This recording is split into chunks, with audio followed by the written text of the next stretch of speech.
Welcome, my T students. It's me again, Igor Cesar, your English teacher from the T Challenge. Today, in our 10th lesson, we're going to talk about present perfect. What is present perfect? Most of students have problems to understand it. So, let's keep it simple. When you have an idea about something that you've started in past and you brings until now, let me question you something. Do you remember your first steps to learn how to walk? Probably you don't. Your mother, your father, your family probably remember, but you don't. But if you need to walk now, you stand up and you walk.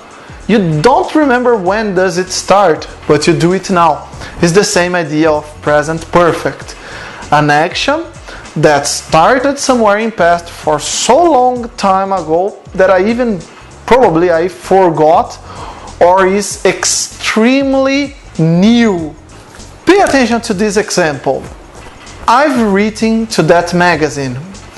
When I look to this sentence, I understand that it's been a while that I am writing to this magazine with or without a response. But I am a fan of their work and I've written for so long that I don't care anymore in write to them. When we look at the second sentence, and now is where you pay the closest attention possible, you see, he has played guitar on parties. He has.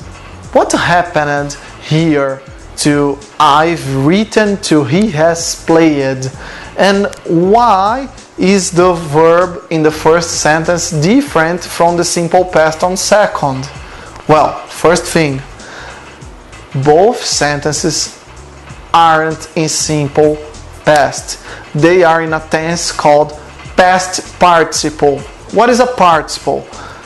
It's a past used only with have form. In this case, the have and has we are using with the person. It's our anchor for present. We know that we are now in present talking about actions occurred in past. So I can say I've wrote because it started and finished in past. When I say I've written, that means started in past and keep going to my present. Pay attention to this sentence. They haven't been nice to us. Some of these participles are regular, and for their regular ways, they just add ed by the end of the verb, just like simple past. But the irregular ones, you need to look to the third column of your irregular table of verbs. Okay? They haven't. Why is haven't? You have to understand that the verb have now is just an idea of present. It doesn't mean that I possess, I am the owner of the action. So it works just like the verb to be or any other auxiliary that we've learned. And the has here is also to remember the present. So the have, when present to third person, become has.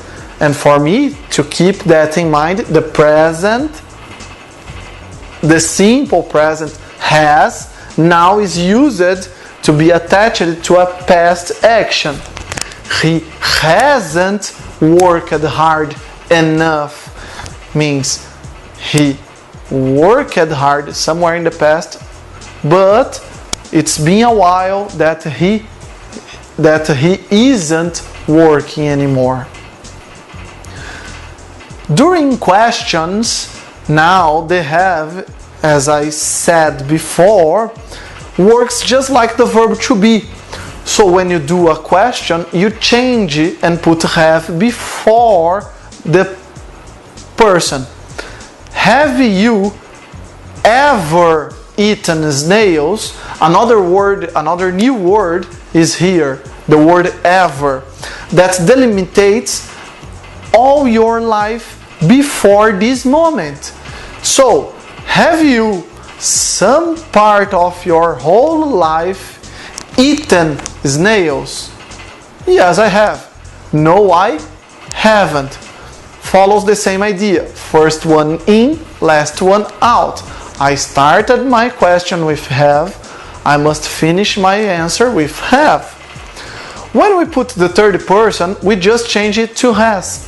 Has Tina ever traveled to India? Yes, she has. No, she hasn't. What have you done before this class? Means in answer, I've done my homework. I just finished it. And now I'm talking to someone else and I forgot the time or the moment I started and finished my homework. It's not too difficult. You just to keep in mind that you are remembering something from your past and telling it now, or questioning someone from a past action now. Remember, practice leads to perfection, and I am challenging you to do our exercises in the app.